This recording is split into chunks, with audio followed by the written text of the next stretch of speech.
آج ہم اپنی مٹیریلزم پلس کی سیریز میں بوڈریارڈ کی دوسری کتاب کنزیومر سوسائٹی کے بارے میں بات کریں گے۔ اگر آپ پہلی کتاب کے بارے میں جاننا چاہتے ہیں، چیزوں کا نظام یا سسٹم آف آبجیکٹس، تو آپ ابھی آئی بٹن پر کلک کر کے اسے دیکھ سکتے ہیں۔ اگر آپ چینل کو سپورٹ کرنا چاہتے ہیں تو اس ویڈیو کو لائک کریں، شیئر کریں اپنے سوشل میڈیا پر یا ان دوستوں کے ساتھ جنہیں آپ کو لگتا ہے کہ اس طرح کے کنٹینٹ میں، مواد میں دلچسپی ہوگی۔ چلیں آتے ہیں واپس ویڈیو کی طرف۔ بوڈریارڈ آغاز کرتے ہیں اس بات سے کہ کیسے ہمارا گرد و نواح ان چیزوں سے بھر گیا ہے کہ جو کسی کام کے لیے، اور ان چیزوں کے درمیان رہنے سے انسان خود بھی ایک کام کی چیز بن گیا ہے۔ Like he finds himself in the responsibility of things in the management of things, جس طرح کہ ہم نے پچھلی ویڈیو میں بات کی تھی۔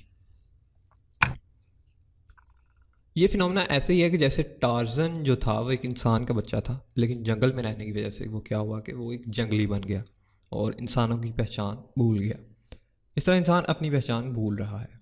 اپنی پہچان سے ناشنا ہونے کا مطلب ہے کہ آپ اپنی ضرورتوں کے حوالے سے الجھاؤ میں رہتے ہیں، اور ایک چیز جو اس الجھاؤ کو بڑھاتی ہے وہ یہ ہے کہ زیادہ تر پروڈکٹس اب جو ہیں وہ ایک کلیکشن میں، ایک گروپ کی شکل میں بکتے ہیں یا کنزیوم ہوتے ہیں۔ فار ایگزامپل اگر آپ ایک فون لیتے ہیں تو اس کے ساتھ آپ کو ایک چارجر بھی لینا پڑتا ہے، ہینڈ فریز بھی لینی پڑتی ہیں، کور بھی لینا پڑتا ہے۔ اور اگر ہم انٹرنیٹ کی دنیا کی بات کریں تو اس میں فرض کریں کہ آپ کسی پولیٹیکل لیڈر کا کنٹینٹ کنزیوم کر رہے ہیں، اس کے ویژن کو فالو کرتے ہیں، تو اس پولیٹیکل لیڈر کو فالو کرنا کافی نہیں ہے، آپ کو مختلف اینکر پرسن جو ہیں، جرنلسٹ جو ہیں، ان کے بھی اوپینین کو فالو اپ کرنا پڑے گا اس لیڈر کے ویژن کو سمجھنے کے لیے۔ سملرلی اگر آپ اسکن کیئر کے حوالے سے کوئی پروڈکٹ لینا چاہتے ہیں تو وہ بھی کوئی ایک نہیں ہے، 4-5 پروڈکٹس ہوتے ہیں۔ اب آبجیکٹس کو کلیکشن میں بیچنے کا ایشو یہ ہے کہ کنزیومر کا ان چیزوں کے ساتھ رشتہ بدل جاتا ہے۔ وہ کسی چیز کو خاص طور پر نہیں دیکھتا کہ اس کی زندگی میں کیا اس کا استعمال ہے، بلکہ وہ سارے سیٹ آف آبجیکٹس کو، سارے گروپ کو دیکھتا ہے کہ ان چیزوں کی اپنے آپ میں کیا اہمیت ہے۔ اس طرح چیزیں اپنے آپ میں ان کی ایک شناخت بن جاتی ہے، آئیڈینٹی بن جاتی ہے۔ اس سے چیزوں کو خریدنے کی وجوہات جو ہیں وہ پیچیدہ ہو جاتی ہیں، کمپلیکس ہو جاتی ہیں، اور انسان خود کو واضح کرنے کے لیے کہ وہ چیزیں کیوں خرید رہا ہے ایک جادوئی سوچ کا سہارا لیتا ہے، ایڈورٹائزنگ کا سہارا لیتا ہے۔ جادوئی سوچ کے حوالے سے بوڈریارڈ جو ہیں وہ میلینیشین قبیلے کے لوگوں کی مثال دیتے ہیں۔ یہ ایک قبیلہ ہے نیو گینی کے آس پاس کے علاقے میں کہیں۔ جسٹ فار دی کانٹیکس ہوا یوں ہے کہ جنگ عظیم دوم کے دوران امریکی فوجیوں نے جنگی مشقوں کے لیے نیو گینی کے علاقے میں قیام کیا۔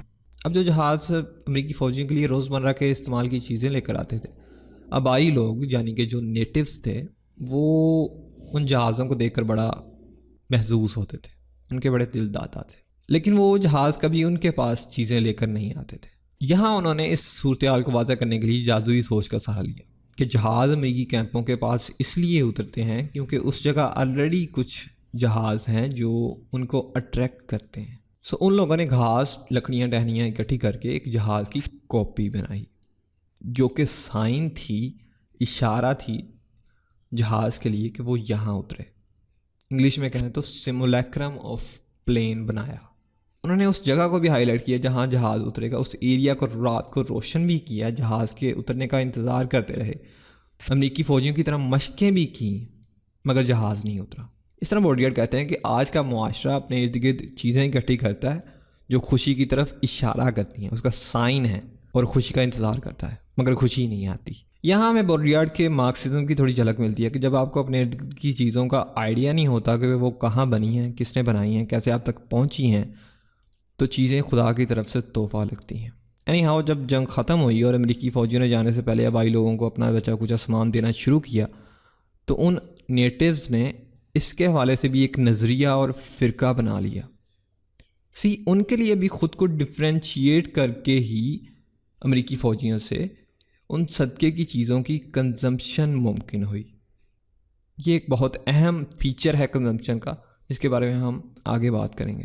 ان کا ماننا یہ تھا کہ یہ جو چیزیں گورے انہیں دے رہے ہیں یہ اصل میں ان کے باپ دادا دنیا کے دوسرے حصے سے بھیج رہے ہیں، اور یہ ان کا حق ہے، اور چیزیں گوروں کے پاس اس لیے زیادہ ہیں اور جہاز ان کے پاس اس لیے اترتے ہیں کیونکہ انہیں پتہ ہے کہ جہازوں کو اپنے قابو میں، اپنے وش میں کیسے کیا جاتا ہے۔ ایک دن آئے گا جب گوروں کا جادو مزید کام نہیں کرے گا اور ان کے باپ دادا خود جہاز کے ساتھ آئیں گے اور ان کے پاس پھر ان کی سوچ سے بھی زیادہ نعمتوں کی فراوانی ہوگی۔ ان کا خیال تھا کہ گورے یہ بات جانتے ہیں اور اس لیے ہٹ جانے کے طور پر ہمیں چیزیں دے کر جا رہے ہیں۔ اس طرح سے کم ترقی یافتہ لوگ ویسٹرن ایڈ کو، امداد کو ایک قدرتی قرض سمجھتے ہیں جو عرصہ دراز پر ان پر واجب الادا تھا۔ ایک ایسی چیز سمجھتے ہیں جس کا تاریخ، ٹیکنالوجی، ترقی اور عالمی منڈی سے کوئی تعلق نہیں ہے۔ آج کا انسان بھی چیزوں کی کثرت کو اپنا حق سمجھتا ہے۔ اس کے چیزوں کی کنزمپشن کے رویے کے پیچھے ایک جادوئی سوچ کار فرما ہے۔ دنیا کی خبروں سے دنیا کے بارے میں جاننا بھی اسی جادوئی سوچ کا حصہ ہے۔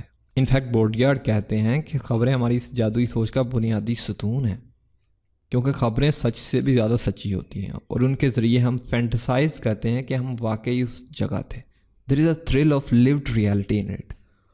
ایک تو یہ وجہ ہے خبریں کنزیوم کرنے کی، ایک وجہ اور یہ ہے کہ اگر ہم تشدد والی یا لاپتہ ہونے والی خبریں یا موویز کنزیوم کر رہے ہیں تو یہ ہمیں ایک سکون دیتا ہے کہ یہ چیزیں ہمارے ساتھ نہیں ہو رہی، اور دوسری طرف جس سیف اور سیکیور ماحول میں بیٹھ کر ہم یہ خبریں یا موویز کنزیوم کر رہے ہیں وہ ہمارا حق ہے کہ ہمارا کنزمپشن کرنا جائز ہے۔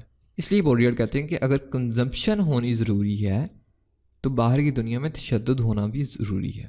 ایک اور وجہ یہ ہے کہ ہمارے روزمرہ میں ایسے ماورائی اشاروں کا، سائنز آف ٹرانسینڈنس کا سہارا ہونا ضروری ہے، جنہیں دیکھ کر، جنہیں کنزیوم کر کے ہمیں لگے کہ ہم کچھ لوگوں سے بہتر زندگی جی رہے ہیں۔ مطلب کہ جن چیزوں کا کوئی مطلب نہیں ہے، جیسے کہ خبریں یا موویز، وہ ہماری تخیلات کی دنیا کے خلا کو پر کر رہی ہوں، جیسے کہ ہمارے ڈر، ہماری انسیکیورٹیز یا ہماری تشدد کرنے کی خواہش، ان چیزوں کے حوالے سے ہمیں تسکین دے رہی ہوں، ہمیں ایک کمفرٹ دے رہی ہوں، جیسے کہ ہم نے گزموز کے حوالے سے بات کی لاسٹ ویڈیو میں۔ یہی وجہ تھی کہ انڈیا اور پاکستان میں ٹک ٹاک اتنی تیزی سے مشہور ہوئی، اور ہم اس طرح اپنے ارد گرد ایسی چیزیں اکٹھی کرتے ہیں جن کا کوئی کام نہیں ہوتا اور ایک سیمولیٹڈ دنیا بناتے ہیں اور اس میں رہتے ہیں۔ ایک آخری جو پوائنٹ میں نیوز کے حوالے سے ڈسکس کرنا چاہتا ہوں، اور یہ بورڈیارڈ کی ایک اہم انسائٹ ہے کنزمپشن کے حوالے سے، وہ یہ ہے کہ جب آپ کسی سائن کی کنزمپشن کر رہے ہوتے ہیں کسی میڈیم کے تھرو، تو وہ اصل میں اوورال جو کوڈ چل رہا ہے سائن کا، کہ جس طرح آپ کو سائن دکھایا جا رہا ہے، اس کی کنزمپشن ہوتی ہے۔ ہم جو کچھ بھی کنزیوم کرتے ہیں، خواہ وہ کوئی تصویر ہو، ٹویٹ ہو یا کوئی پوسٹ ہو، وہ صرف اس اکیلی چیز کے لیے نہیں کرتے، بلکہ اس امید کے ساتھ کرتے ہیں کہ یہ سب ایک آرڈر میں چلتا رہے گا، اس میں ایک سٹیبلٹی ہے، اگلی تصویر، ٹویٹ یا پوسٹ آئے گی، ہمیں ایک امید ہوتی ہے۔ اس یقین کے ساتھ ہم کنزیوم کرتے ہیں کہ یہ آرڈر، ایک ترتیب جو چل رہی ہے، کوڈ جو چل رہا ہے، وہ ایسے ہی چلتا رہے گا، اور اس میں کوئی ایسی چیز انٹر نہیں ہوگی جو کہ اصل ہے، ریئل ہے، جو محض ایک سپیکٹیکل یا تماشا نہیں ہے، یا ایک محض تصویر نہیں ہے۔ اسی لیے سوشل میڈیا کی کنزمپشن، ایون تو ہم فضول چیزیں دیکھتے ہیں، ہمیں اتنی ایڈکٹیو لگتی ہے۔ بورڈیارڈ کہتے ہیں کہ ٹی وی، ریڈیو، اور اب ہم اس میں سوشل میڈیا بھی ایڈ کر سکتے ہیں، ان سب پر ہم جو تصاویر، میسیجز کنزیوم کرتے ہیں، ان کا مقصد محض اگلے میسیج کی طرف اشارہ کرنا ہوتا ہے۔ They are just science among other science. جہاں تک حقائق، اصل اور سچ کی تلاش کی بات ہے کیمرہ اور ٹی وی کے ذریعے، تو وہ کہتے ہیں کہ the more closely the real is pursued with colour depth and one technological improvement after another, the greater does the real absence from the world grow. Consumption کی dimension نہ تو آپ کو کوئی عالم فاضل بنانے کے لیے، نہ آپ کو جاہل رکھنے کے لیے، اس کا محض کام غلط فہمی پیدا کرنا ہے، ایک مس ریکگنیشن پیدا کرنا ہے، ایک امید کی غلط فہمی۔ آپ کو ایسا لگے کہ آپ سیکیور ہیں، آپ علم کے حوالے سے بھی سیکیور ہیں، آپ کامیابی کے حوالے سے بھی سیکیور ہیں، آپ مینٹل ہیلتھ کے حوالے سے بھی سیکیور ہیں۔ کنزیومر سوسائٹی کا ایک نقصان یہ ہے کہ یہ انسیکیورٹی اپنے اندر لے کر آتی ہے۔ It always feels like on the brink of collapse. ایسے نظام میں جب پروڈکٹیوٹی ایک خاص حد سے تجاوز کر جاتی ہے تو جتنی بھی ایکسٹرا پروڈکٹیوٹی ہوتی ہے وہ نظام کے سروائیول کو مینیج کرنے میں لگ جاتی ہے، ہر کوئی بس اپنی روزی کی فکر میں لگ جاتا ہے۔ یہ انسان کی واپسی ہے اس سٹیج پر جب اس کی ساری انرجی اپنی بقا کو ممکن بنانے میں لگ جاتی تھی، کہ انسان آلو بوتا تھا تاکہ وہ آلو کاٹ سکے اور آلو کھا سکے، اور آلو کھاتا تھا تاکہ وہ آلو بو سکے۔ ایسے حالات میں معاشرہ ہمیں کسی اسٹرکچرل چینج کی طرف اشارہ کرتا نظر نہیں آتا، بلکہ صرف نمبرز اور ڈیٹا شیٹس کی گروتھ نظر آتی ہے، جن میں اکنامکس کے فارمولے اور اس کا الجبرا اور مثبت فیکٹرز کے علاوہ کچھ نہیں ہوتا۔ ان میں نظام کی خرابیوں کی، نقصانات کی بات نہیں ہوتی، لالچ کی بات نہیں ہوتی کہ وہ اس سال کتنا بڑھ گیا، بیوقوفوں کی شرح کی بات نہیں ہوتی کہ وہ اس سال کتنے بڑھ گئے ہیں، اس میں چائلڈ لیبر کی بات نہیں ہوتی، گھریلو خواتین کی لیبر کی بات نہیں ہوتی، ان چیزوں کو ٹھیک کرنے کی بات نہیں ہوتی۔ فار ایگزامپل اس پریس ریلیز میں سندھ سرکار اپنے آپ کو شاباشی دے رہی ہے کہ اس نے اس سال اپنا ٹیکس کلیکشن کا ٹارگٹ اچیو کر لیا ہے، جو کہ پچھلے سال سے، پچھلی حکومت سے زیادہ ہے۔ اب اس میں یہ کاؤنٹ نہیں کیا جا رہا کہ اس ٹارگٹ اچیومنٹ کی بنیادی وجہ اس سال ہونے والی آلموسٹ 50% انفلیشن ہے، مہنگائی ہے، جس کی وجہ سے چیزوں کا سیلز ٹیکس بڑھا ہے، جس سے ان کا ٹیکس کلیکشن بڑھا ہے۔ کوئی اس انفلیشن کو مینیج کرنے کی بات نہیں کرتا کہ وہ کس طرح کرے گا، کسی کے پاس کوئی اسٹریٹجی ہی نہیں ہے۔ بوڈریارڈ کے مطابق ان ساری معاشی برائیوں کو ٹھیک کرنے کی بات اس لیے نہیں ہوتی کیونکہ ان کی گروتھ کی وجہ سے ہی یہ سسٹم چل رہا ہے۔ لالچ ہی انسان کو مجبور کرتی ہے کہ وہ اور زیادہ کمائے، فضول خرچی کریں گے تو ہی پیسے کمانے کی ضرورت محسوس ہوگی۔ اس لیے وہ کہتے ہیں کہ کنزمپشن کا مطلب ہی چیزوں کے ویسٹ کرنے میں ہے، اور ویسٹ بوڈریارڈ کے لیے وہ سارا خرچہ ہے جو آپ اپنی زندہ رکھنے والی ضروریات سے ماورا ہو کر کرتے ہیں۔ اسی طرح انسیکیورٹی ہی انسان کو مجبور کرتی ہے کہ وہ اپنی سیکیورٹی کے انتظامات کریں۔ اس طرح اگر ہمیں اتنی ترقی اور گروتھ کے باوجود بھی غربت نظر آتی ہے، انیکویلٹی نظر آتی ہے معاشرے میں، تو وہ اس لیے ہے کیونکہ سسٹم اپنی گروتھ کو، اپنی پروڈکٹیوٹی کو جسٹیفائی اس انیکویلٹی، اس غربت کی بنیاد پر کرتا ہے۔ اگر یہ نہ ہو تو سسٹم کے پاس کوئی جواز نہیں ہے اپنی پروڈکٹیوٹی کا۔ اگر غربت اور ہمیشگی والی پریشانی ختم نہیں ہو رہی تو وہ اس لیے نہیں ہو رہی کیونکہ ہم اسے غلط جگہ ڈھونڈ رہے ہیں۔ یہ پسماندہ علاقوں میں نہیں ہے، بلکہ ہمارے معاشرتی اور معاشی ڈھانچے میں غریبی ہے۔ یہی بات چھپانے کے لیے ہر سال پیسہ بہایا جاتا ہے۔ بوڈریارڈ کے لیے آپ میں جو روزمرہ کی زندگی میں غربت دیکھ رہے ہیں وہ بس ایک کہانی ہے، مت ہے، وہ سسٹم کی گروتھ کی کہانی کو جسٹیفائی کرنے کے لیے۔ اس لیے سسٹم اس پاورٹی کی مت کو مینٹین کرتا ہے، اور یہ نظام لوگوں کے لیے نہیں کرتا کہ سرمایہ دار لالچی ہیں، ان میں انسانیت نہیں ہے، عقل نہیں ہے، اس لیے وہ تعلیم اور صحت پر پیسہ لگانے کی بجائے فوج پر پیسہ لگاتے ہیں۔ For example it's all about having that social control. اگر نظام تعلیم یا صحت پر پیسہ لگانے سے اپنی پاور کو مینٹین کر سکتا تو نظام ان پر بھی پیسہ لگا دیتا۔ نظام کی نظر میں فوج اور شہریوں کے بنیادی حقوق ایک جیسے ہیں، مگر بوڈریارڈ لکھتے ہیں کہ the simple fact is that at the strategic level it turns out that military expenditures, for example, are more reliable, easier to monitor, and more effective in achieving the survival and goals of the system as a whole than education. As is also the case with motor cars rather than hospitals, color televisions rather than playgrounds, etc. But that negative discrimination does not apply to public services as such. Things are much more serious than this. The system knows only the condition of its survival. It knows nothing of social and individual contents. اس سے ایک بات تو clear ہے کہ محض بندے بدلنے سے یا فوجی بجٹ سے پیسہ نکال کر تعلیمی بجٹ میں ڈالنے سے ہم نظام کو بدل نہیں سکتے۔ پیراڈوکسیکل بات یہ ہے کہ اگر نظام اتنا خود غرض رہے ایک عرصے تک تو وہ خود کو ہی تباہ کر لے۔ It needs that social approval for controlling the social. So system realize کرتا ہے ایک معاشرہ جو اس سے ڈیمانڈ کرتا ہے، جن ایشوز کو ایک معاشرہ ہائی لائٹ کرتا ہے، مگر وہ بس خود کو چلائے رکھنے کی حد تک ان ایشوز کا، ان ڈیمانڈز کا حل ڈھونڈتا ہے۔ انگلش میں کہیں تو سائنس آف سلیوشن پرووائڈ کرتا ہے۔ ہمیں بس اس حل کی ایک مشہوری، ایک ایڈورٹیزمنٹ نظر آتی ہے جس سے مسئلہ حل نہیں ہوتا، بس عوام کو ایک امید کی غلط فہمی مل جاتی ہے اور سسٹم جیسے چل رہا تھا ویسے ہی چلتا رہتا ہے۔ مثال کے طور پر ایک دو قومی مسئلوں پر بات کر لیتے ہیں، جیسے کہ لاپتہ افراد کا مسئلہ ہے۔ اب جب اس کے حوالے سے بات ہوتی ہے تو گورنمنٹ بس ایک کمیشن بنا دیتی ہے جو مسئلہ حل نہیں کرتی، جسٹ سسٹم کو ہی سیکیور کرتی ہے۔ اگر مائنورٹیز کو حقوق نہیں مل رہے اور سسٹم کو ایسا لگتا ہے کہ یہ اس کی پروڈکٹیوٹی کے لیے خطرہ بن سکتے ہیں یا اسے انکریز کر سکتے ہیں تو مائنورٹیز میں سے ہی ایک بندے کو سسٹم گورنمنٹ میں کوئی پوزیشن دے دیتا ہے، جس سے مسئلے حل نہیں ہوتے بلکہ ان مسئلوں کی اہمیت کم ہو جاتی ہے۔ سسٹم اس مائنورٹی سے بندہ اٹھا کے اپنے ساتھ واقع کا حقوق نہ ملنے کا ذمہ دار بنا دیتا ہے. سملرلی اگر معاشرہ ڈیمانڈ کرتا ہے کہ تعلیم کا حق ملنا چاہیے سب کو، جس کا مطلب یہ ہے کہ اس معاشی نظام میں تعلیم اب سب کے لیے نہیں ہے، تو سسٹم اس کے لیے ایجوکیشن کی منسٹری بنا دیتا ہے. سسٹم سوسائٹی سے ذمہ داری لے لیتا ہے سب کو تعلیم دینے کی. جو چیزیں فری ہونی چاہیے سب کے لیے وہ آسائشیں بن جاتی ہیں، کموڈٹیز بن جاتی ہیں. اس طرح ministries, commissions, human right organizations, ان سب چیزوں سے سسٹم اپنی ایک بنیاد بناتا ہے جس سے وہ کام کرتا رہتا ہے اور گرو کرتا رہتا ہے.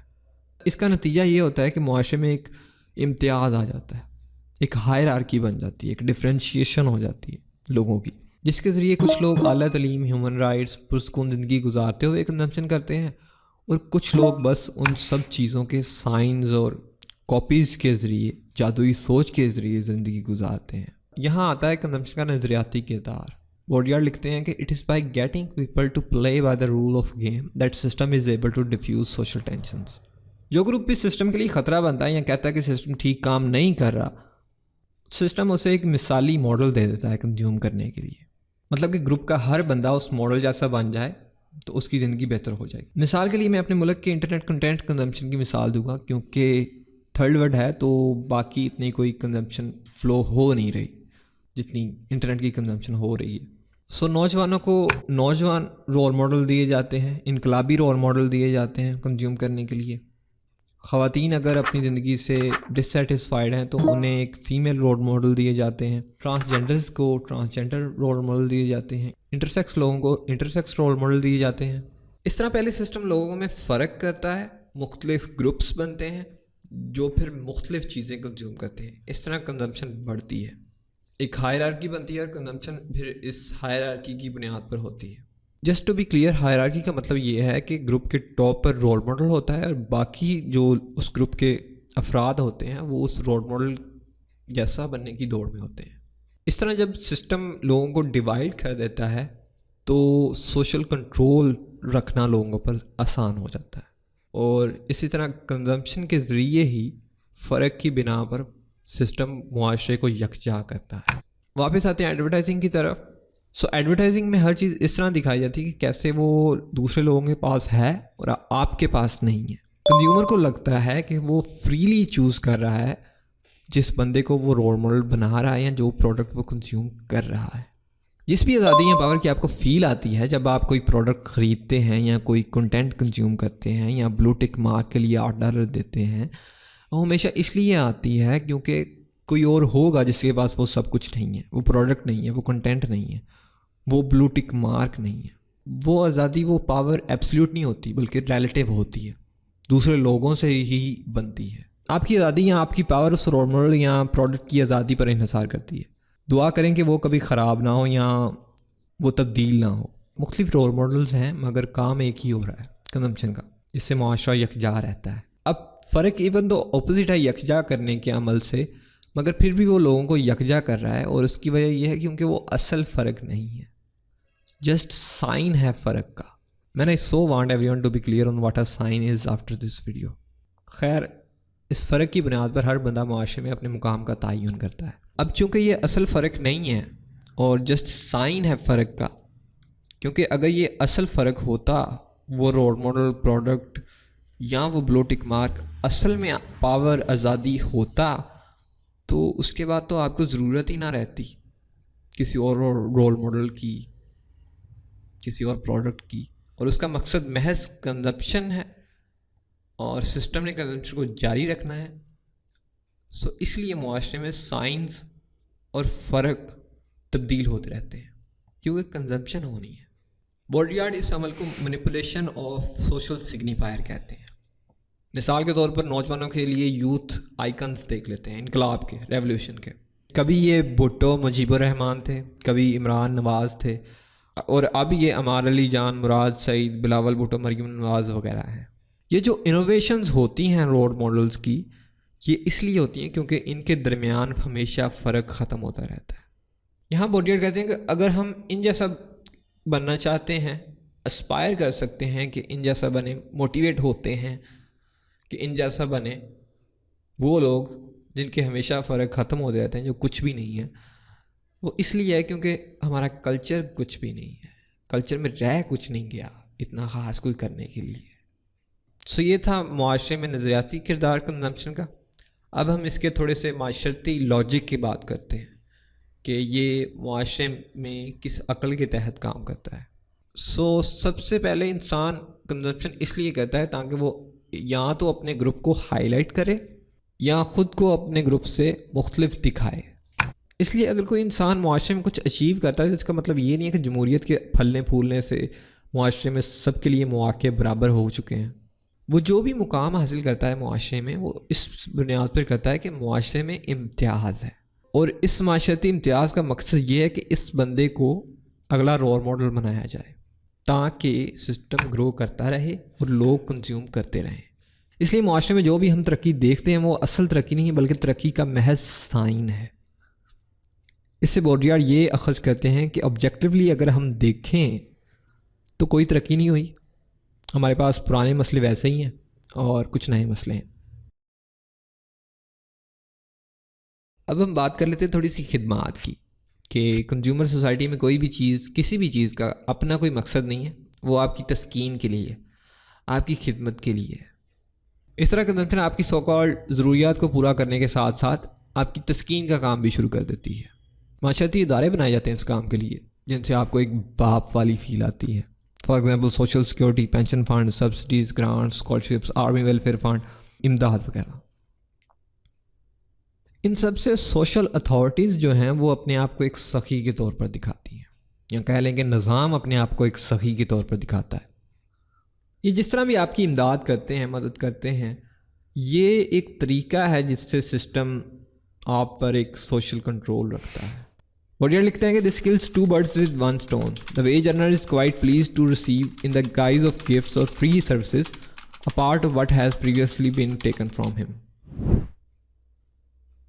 اور یہ سروس کی جو مارکیٹ ہے وہ اس لیے بڑھ رہی ہے، ایکسپینڈ کر رہی ہے، کیونکہ اصل میں انسانی رشتے ختم ہو رہے ہیں.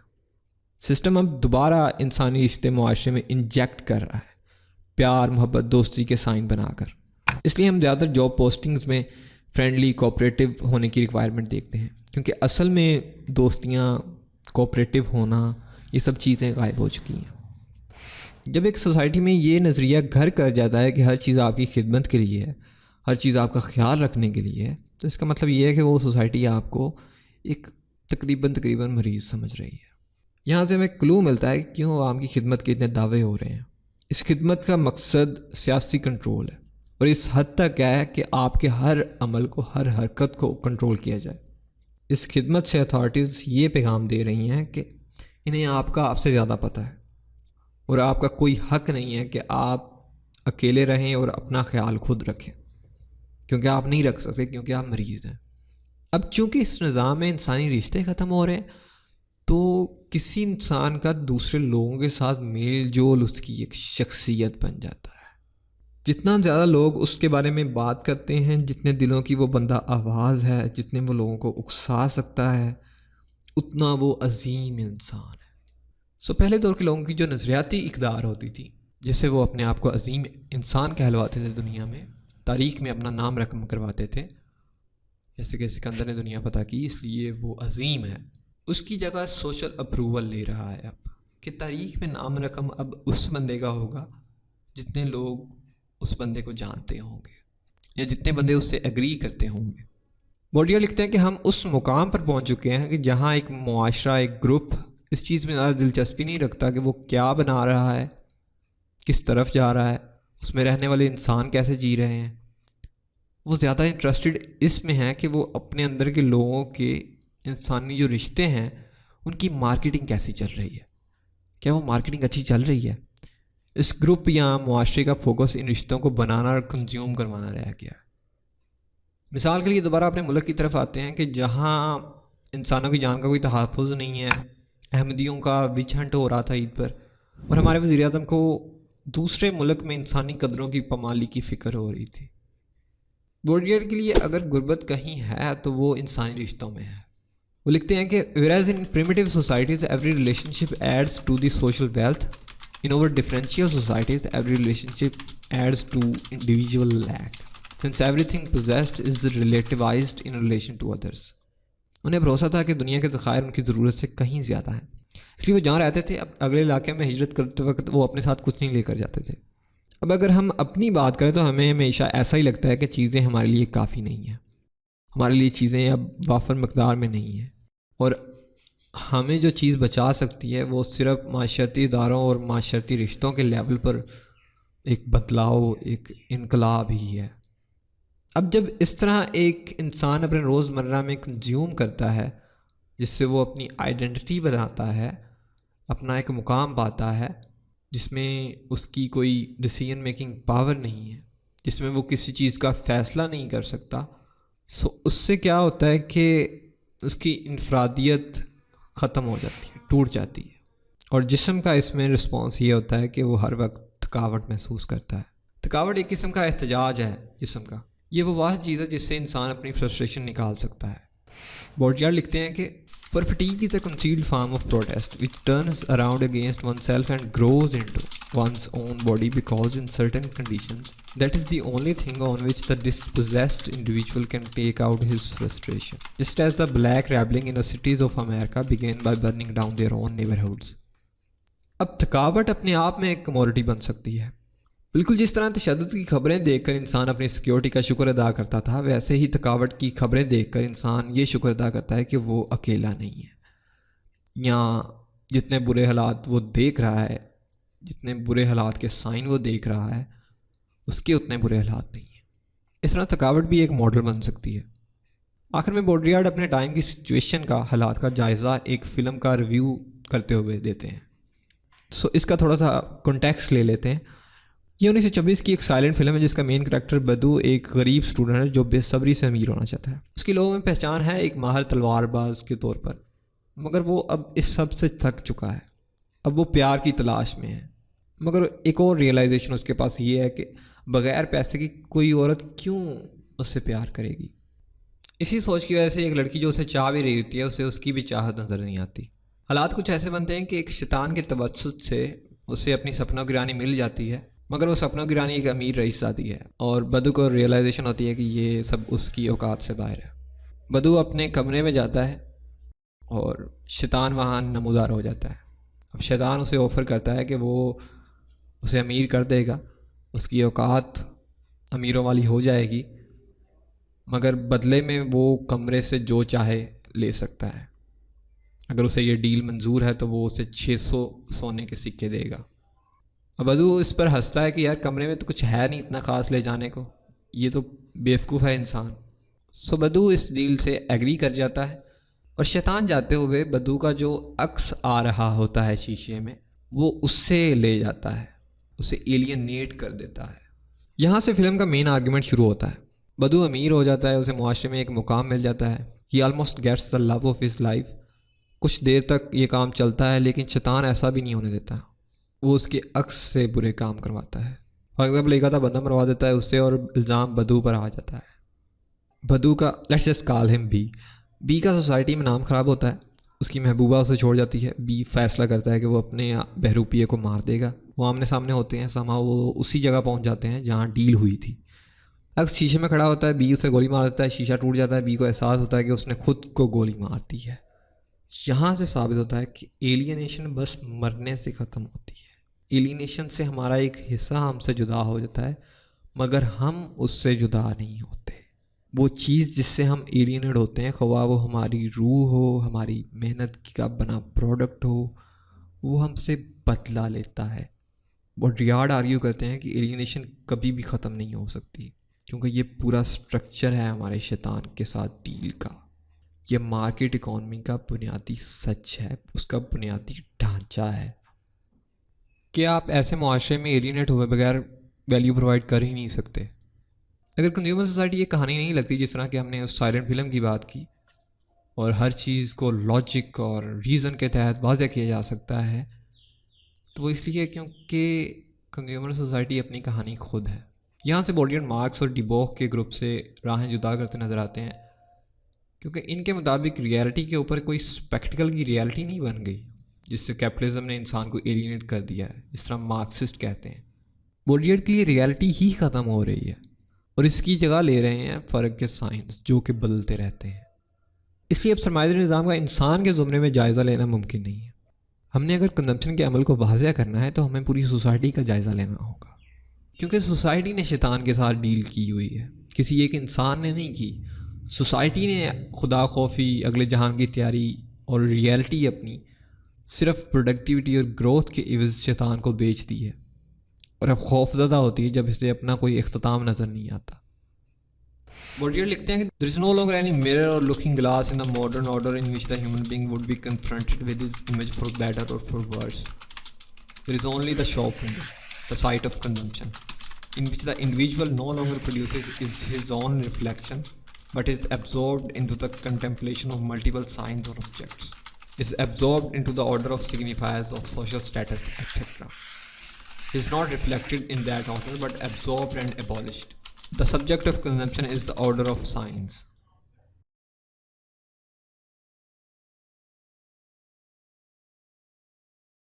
So یہ تھی کنزیومر سوسائٹی پر ایک ویڈیو. میں نے کوشش کی کہ آج سائنس اور کوڈز کے اسٹرکچر کو واضح کیا جائے جن سے ایک کنزیومر سوسائٹی چلتی ہے. Hopefully you learned something new today. Thank you for tuning in, and I will see you in the next video. Bye. It's going down.